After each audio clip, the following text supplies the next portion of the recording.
Bonjour à tous, vous êtes sur Réflexion Santé Naturopathie avec Jean-Brice Stivan. Aujourd'hui, je vous propose donc une conférence, du moins un extrait, la première partie de cette conférence qui traite du bien vieillir, tous les protocoles à mettre en place pour inverser les processus du vieillissement. On appelle ça la médecine anti-âge.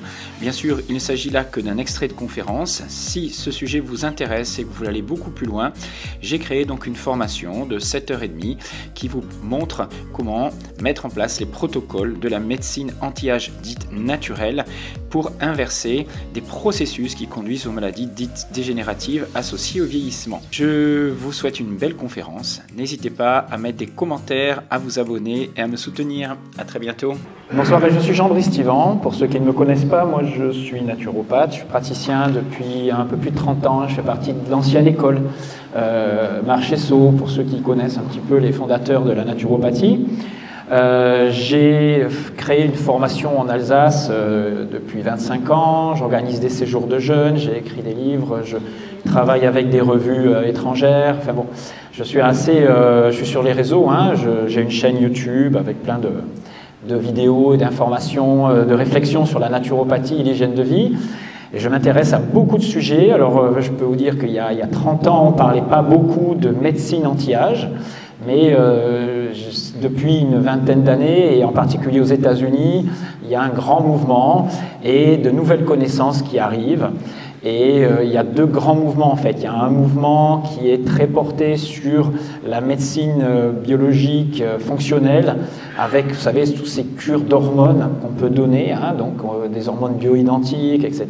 Donc c'est du dopage, mais ça fonctionne très très bien, et avec ses effets secondaires et tout ce qu'on peut voir aussi, hein, bien sûr. Et il y a à côté de ça une médecine anti-âge dite naturelle, qui en fait est tout simplement vie d'hygiène de vie qu'on pratique depuis toujours, mais avec des nouvelles connaissances. Et la naturopathie que j'enseigne depuis toutes ces années, elle s'appuie aujourd'hui sur des nouvelles connaissances, grâce bien sûr aux études scientifiques, grâce à l'observation de peuples, comme vous allez découvrir ce soir. Et c'est à travers cette synthèse qu'on apporte une nouvelle connaissance. C'est-à-dire qu'on n'a pas forcément toujours de nouvelles découvertes qui nous font avancer, et il y en a quand même, hein, heureusement, mais parfois en associant plusieurs connaissances entre elles de différents chercheurs, puis en observant ce que ça donne, ou simplement en observant des peuples qui vivent d'une certaine façon, on acquiert de nouvelles connaissances. Alors bien sûr, avec l'évolution et l'intelligence artificielle, peut-être qu'on aura encore de nouvelles connaissances et une avancée qu'on n'a pas aujourd'hui. Mais aujourd'hui, je vais vous présenter là où on en est un petit peu sur le bien vieillir. Alors, pour vous, en deux mots, hein, s'il y en a qui veulent intervenir, donc je vous pose la question, je vous demande d'intervenir. Vieillir, c'est quoi? Parce que c'est pas évident. Ou alors, on va dire plutôt, bien vieillir, ça serait quoi? Bien vieillir, on va dire. Bien vieillir. C'est vieillir comment? Vieillir sans pathologie. Alors, il y a l'autonomie, très bien, ok. Alors attention, dans la définition de bonne santé, vous verrez que c'est un concept qui est très large, et justement, je rebondis dessus, sans bobo. Attention, bien vieillir, on va voir que ce n'est pas seulement vieillir sans symptômes. Le symptôme fait partie de la santé. Il est éducatif en soi, et il permet de réajuster les choses. C'est quand le symptôme devient un handicap que ça devient un problème. Parce qu'on peut avoir des symptômes, et c'est normal d'en avoir en vieillissant, vous verrez. Il y en a qui vont vous dire que c'est pas normal, qu'on doit rester en bonne santé parfaite toute la vie, mais il faut être réaliste, on verra. Le problème, c'est quand ces symptômes deviennent trop importants. Nous, on va se poser la question, c'est comment faire en sorte de vieillir sans avoir des symptômes qui nous embêtent et qui nous empêchent de profiter de l'âge d'or de notre vie. Le moment où, normalement, on a réalisé notre vie, on a donné à la famille, on a élevé les enfants, on a eu un parcours ou pas, hein, c'est pas une obligation hein, pour vivre heureux, mais normalement, on devrait pouvoir en profiter. Mais on n'en profite pas vraiment, toujours, parce qu'on est embêté par des problèmes de santé. Et donc, on va voir un petit peu aujourd'hui, qu'est-ce qui va vous permettre, qu'est-ce qui va nous permettre, parce que je m'inclus dedans, et c'est une réflexion que j'ai eue aussi et que je continue d'avoir, hein, bien sûr, Qu'est-ce qui va me permettre de bien vivre les 20, 30, 40, 50 prochaines années de ma vie? Alors, je vous ai fait une synthèse de ce que je propose en formation. Il faut une journée de formation pour avoir bien compris tout ça. Concrètement, qu'est-ce que je fais pour éviter de finir gravataire? Pour faire que, quand je serai plus âgé, je serai écouté comme quelqu'un, vous savez, en Asie, la vieillesse n'est pas perçue comme une déchéance. On respecte les personnes âgées, on va vers elles, on les écoute, parce qu'elles nous enseignent, elles enseignent aux petits-enfants. Elles ont un rôle important dans la société. Nous, qu'est-ce qu'on fait de nos vieux? Eh bien, on les met de côté, on ne veut pas trop qu'ils nous embêtent, on veut pouvoir continuer notre vie à fond, à 100 à l'heure, et on n'arrive pas à bénéficier de leur expérience, de leur histoire de vie, qui est un puits de connaissances, de sagesse. Et attention, tout dépend comment vous avez vécu. Parce qu'il y a des personnes qui ont pensé à accumuler que des richesses matérielles et puis qui arrivent et qui sont désœuvrées quand ils ne peuvent plus vivre comme ils vivaient avant.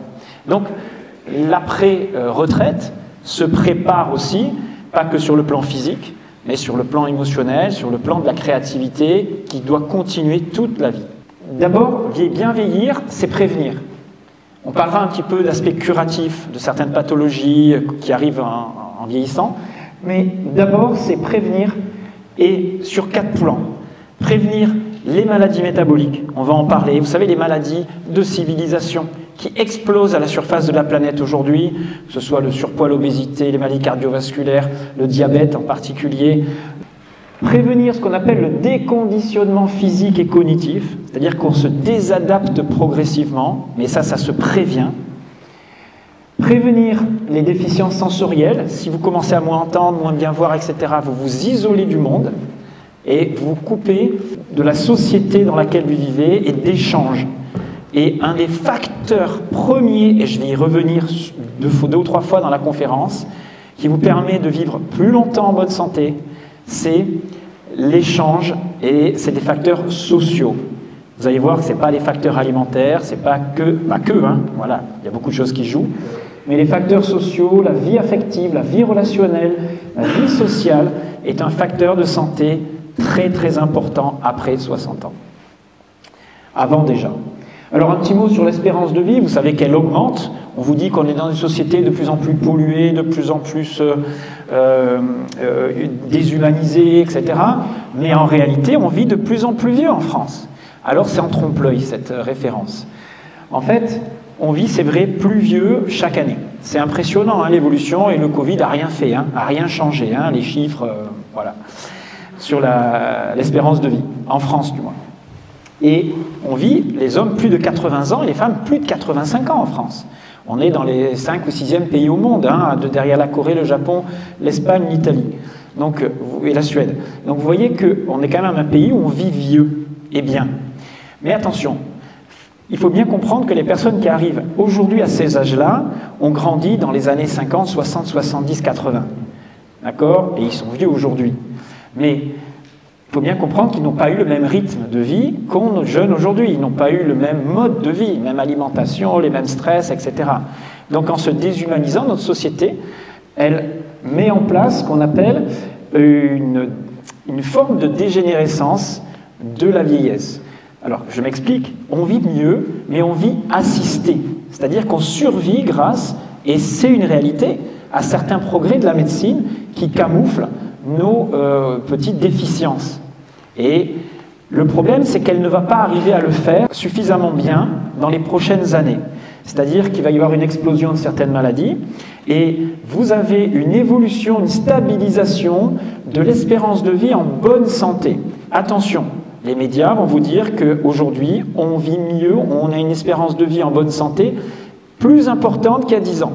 Ce qui est vrai. Mais tout dépend de la définition que l'on prend. En fait, la définition qu'ils prennent, c'est l'espérance de vie sans incapacité. Et moi, j'ai regardé ce que ça veut dire. Ça veut dire que si vous n'avez pas de handicap qui vous empêche de faire ce que vous faisiez habituellement, on vous considère comme étant en bonne santé. Mais imaginez que vous avez un diabète type 2 qui se déclare à 60 ans, et vous êtes traité. Et bien, tant que le traitement vous compense et que vous vivez relativement normalement, en mangeant normalement, sans changer vos habitudes, eh bien, on vous considère comme étant en bonne santé. Sauf que vous avez déjà une maladie chronique importante qui risque de vous handicaper, c'est vrai que dans 10 ans, mais pour l'instant, vous allez bien. Et à 65 ans, vous êtes considéré comme étant sans handicap, sans incapacité, alors que vous avez une maladie chronique importante. Donc vous voyez que les chiffres, on peut leur faire dire ce qu'on veut, il faut bien que vous soyez attentifs aux définitions, etc. Donc la Suède, c'est le pays au monde où on vit le mieux sans incapacité, le plus longtemps sans incapacité, et très loin devant les autres. Hein, vous avez vu, la Suède, c'est 72 ans chez les hommes sans incapacité contre 67 ou 68, enfin 66 en Irlande. Vous voyez, c'est quand même pas rien. Et la France, c'est pas un bon pays pour vivre sans incapacité. Hein, nous, notre chiffre, vous voyez, il est à 63, 64 cette année, je crois, en moyenne. Donc, on n'est pas aussi bon que ça. C'est-à-dire que on arrive relativement vieux, mais on va dire soutenu par la médecine. Et c'est très bien. Heureusement qu'elle est là quand il n'y a rien à faire d'autre, bien sûr. Et ce n'est pas les pays les plus riches qui ont les meilleurs niveaux de santé et de vieillissement dans le monde. Pas du tout. C'est même souvent parfois l'inverse. L'Allemagne, en Europe, n'est pas un très bon exemple. C'est le pays le plus riche, mais ils ne sont pas dans les pays où on vit mieux le plus longtemps. Et aux États-Unis, il y a depuis une dizaine d'années une chute libre de la longévité, hein, de l'espérance de vie, parce qu'il y a eu des scandales médicaux, en particulier deux grands problèmes aux États-Unis, donc c'est la suralimentation industrielle, etc., donc ça vous êtes au courant, et puis il y a le scandale des opioïdes, où un jour McKinsey a décidé qu'il fallait donner plein d'opioïdes aux gens pour les soigner, des morphines, on les a rendus dépendants, et c'est 1,7 million de personnes aux États-Unis qui sont dépendants aux opioïdes, près de 700 000 qui sont dépendants à d'autres drogues, donc c'est vraiment une partie importante de la population qui est droguée constamment. Et aujourd'hui, attention, ça arrive en France, hein, la morphine, hein, les dérivés des opiacés, il y a une politique à vous en donner un petit peu trop facilement. Le gros problème de notre civilisation en vieillissant, c'est les maladies métaboliques. Et aujourd'hui, elles explosent. Pour l'instant, les gens qui vivent vieux, qui arrivent vieux, n'ont pas été confrontés au mode de vie qui entraîne ces maladies métaboliques. Maladies cardiovasculaires, alors c'est les maladies liées au métabolisme, à la transformation de l'énergie dans le corps. Et en particulier, les maladies cardiovasculaires, le diabète, l'hypertension, certains cancers et la démence qui fait partie de ces pathologies-là. On y reviendra. Le surpoids qui explose littéralement dans tout l'Occident. Là, c'était une courbe que j'avais il y a une dizaine d'années qui prévoyait en 2019 44% de la population en surpoids en France. Aujourd'hui, on est à 48%, presque une personne sur deux. Hein, je parle de surpoids, pas d'obésité. Obésité, c'est 30%. Et aux États-Unis, c'est bien plus que ça encore. Hein. La progression du diabète, qui est une maladie vraiment très particulière parce qu'elle est insidieuse, on ne s'en aperçoit pas pendant plein d'années.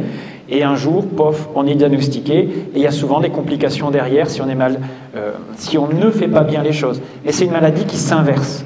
Hein, j'ai écrit un bouquin là-dessus parce que on peut guérir sans médicaments, et ça se fait beaucoup dans le monde maintenant. Maintenant, il faut faire les choses correctement, et en France, on ne le fait pas.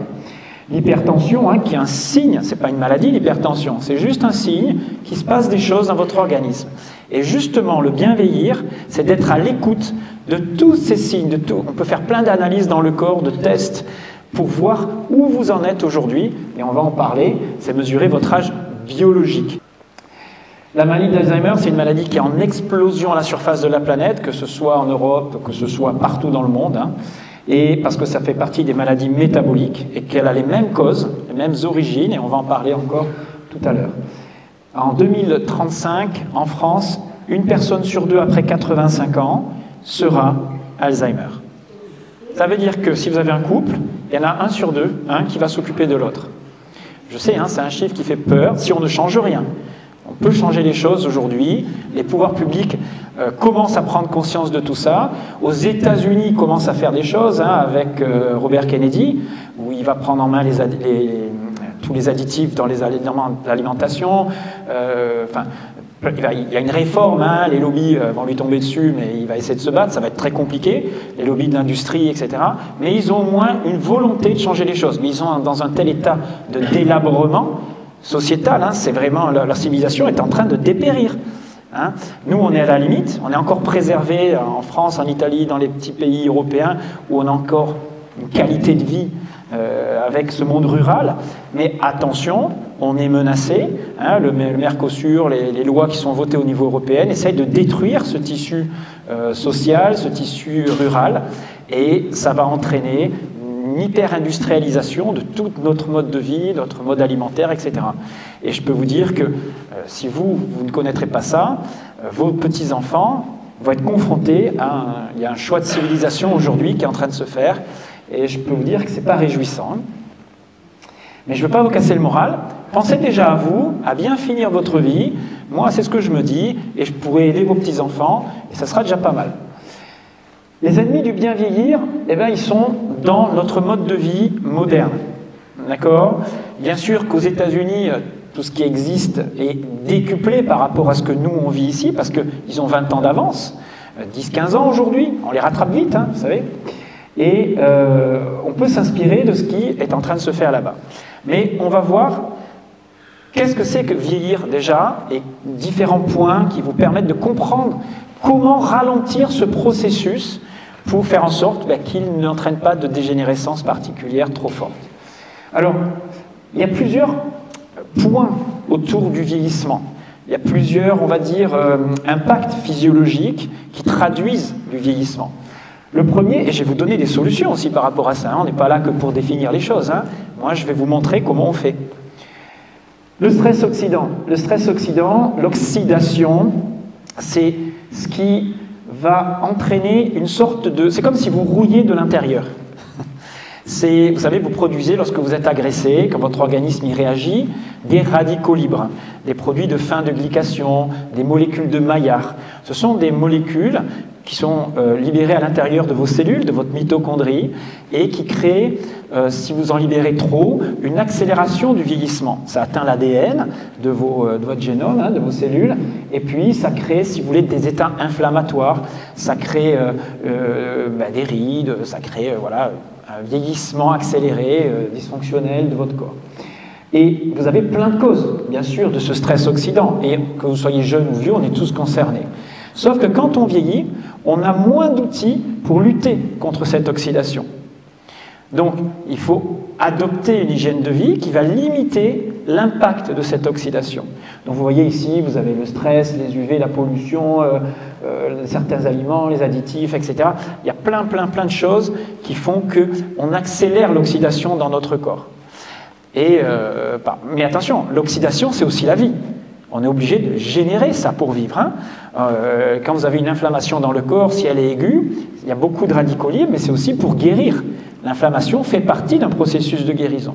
Donc attention, hein, dans les années 2000, on s'est dit, voilà, l'oxydation, c'est ce qui rend vieux, alors on va faire des cures d'antioxydants. Vous savez, c'est encore un peu à la mode en France. Mais on a fait des études, alors les gens se gavent de vitamine C, vitamine A, de zinc, de machin, etc. Et on pense que plus on en prend, meilleure va être notre santé et on va vieillir moins vite. En fait, on s'est aperçu que ça ne marchait pas comme ça. Hein.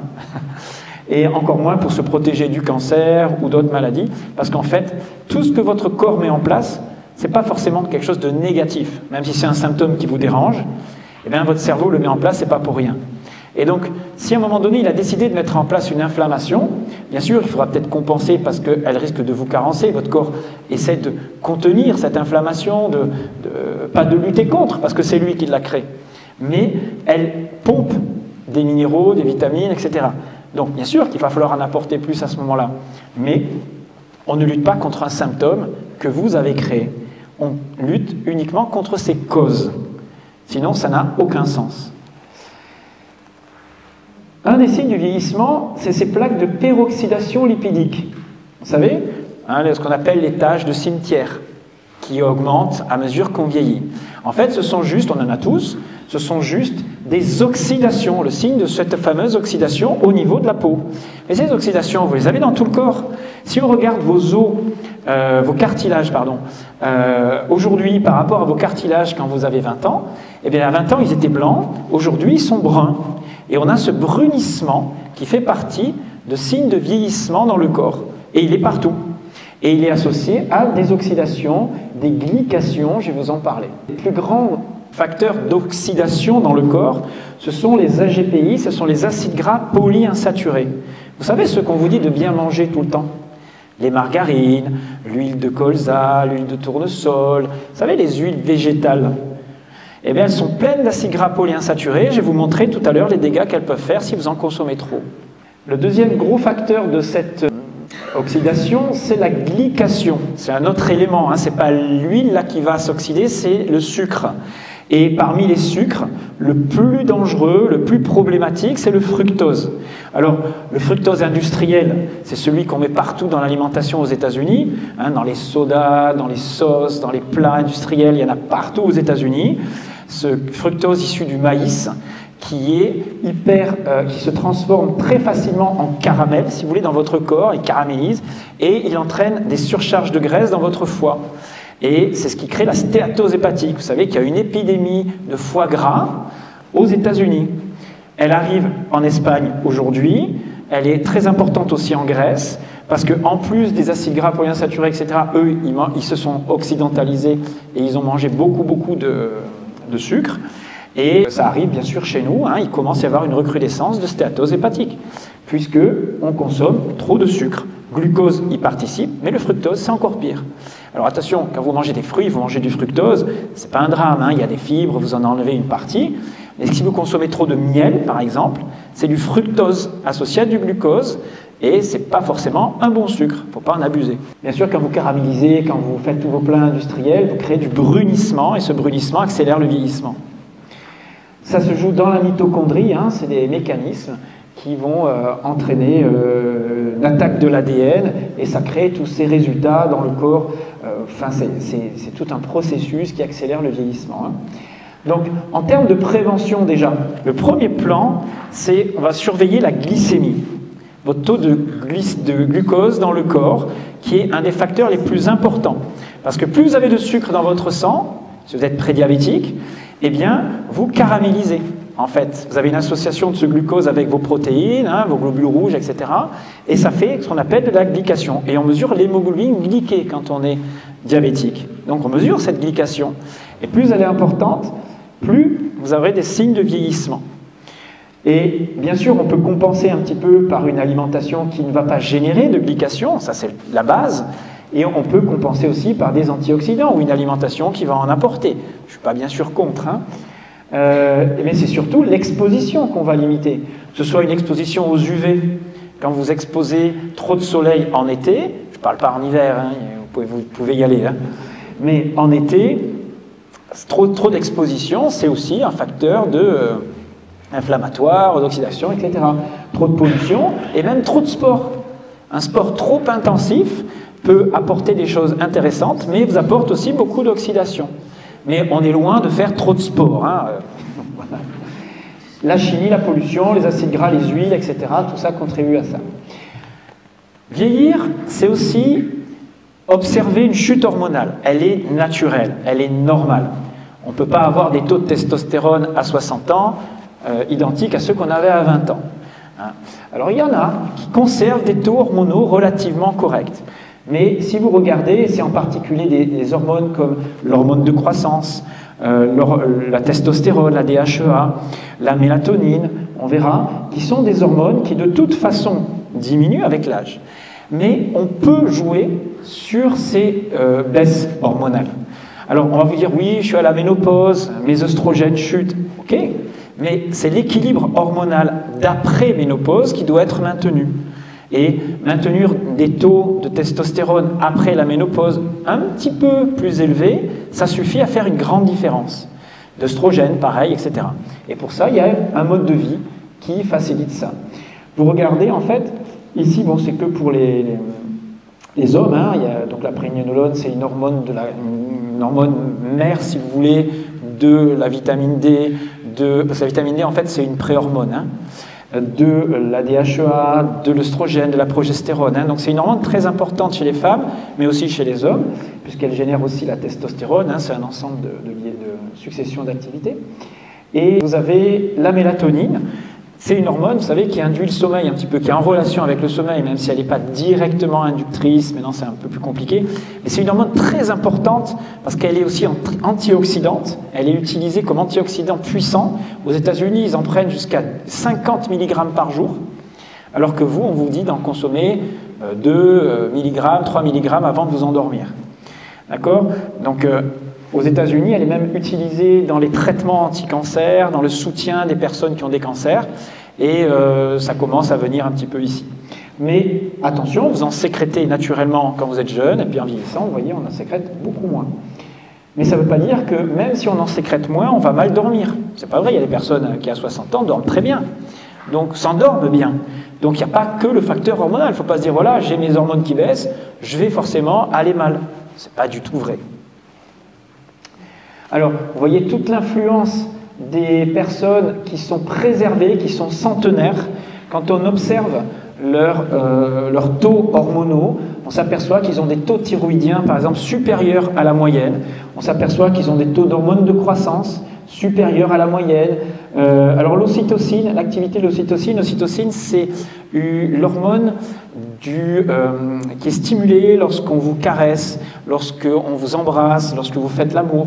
C'est l'hormone qui crée du lien, le lien affectif très fort. C'est l'hormone de la maman qui allaite, qui engendre un enfant, et elle va avoir une très forte sécrétion d'ocytocine, ce qui va lui donner de l'attachement.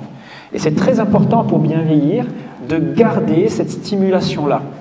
Les caresses, les massages, l'affection, le contact direct va permettre de sécréter de l'ocytocine et d'aller mieux. Et vous avez compris que pendant le Covid, on a fait tout l'inverse. Hein. On a fait des conneries. Hein. Pour accélérer le vieillissement et pour tuer des gens, on en a fait. Hein. Je veux dire que quand on a isolé les gens dans les EHPAD, c'était une catastrophe. Hein. Ça a tué plus de gens qu'on en aurait pu en sauver. Hein.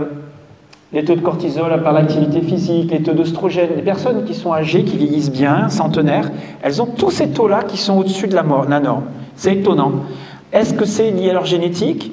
Est-ce que c'est lié à leur mode de vie, à leur état d'esprit, à leur alimentation? C'est très difficile à dire.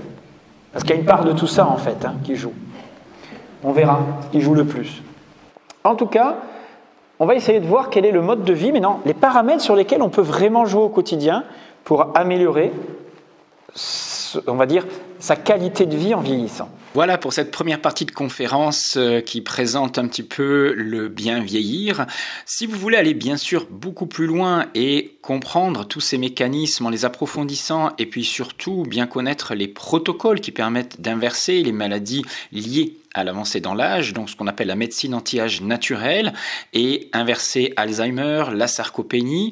J'en toucherai quelques mots dans d'autres conférences qui viendront, mais vous pouvez d'ores et déjà vous procurer bien sûr la formation, une formation de 7h30 qui présente l'essentiel de ces protocoles pour que vous ayez des outils et mettre en place donc une médecine anti-âge au naturel adaptée à ce que vous vivez vous. Voilà, tout ça est à la portée de tout le monde, comme toutes les formations que je propose, que je vous montre ici, que vous pouvez vous procurer juste en me contactant. J'ai aussi écrit un livre, En finir avec le diabète et les maladies métaboliques, qui traite aussi de ce sujet d'inversion des maladies donc métaboliques et d'une médecine anti-âge, comment l'appliquer, mettre en place des protocoles concrets. Vous y trouverez donc des solutions en rapport avec ce sujet. Sinon, n'hésitez pas à aller voir sur alsacenaturo.com, c'est mon site. Vous pourrez vous renseigner sur tout ce que je peux vous proposer. Je vous dis donc à très bientôt pour la suite de cette conférence. N'hésitez pas à mettre des commentaires et faire fonctionner les algorithmes en mettant des likes et bien sûr en vous abonnant. À très bientôt.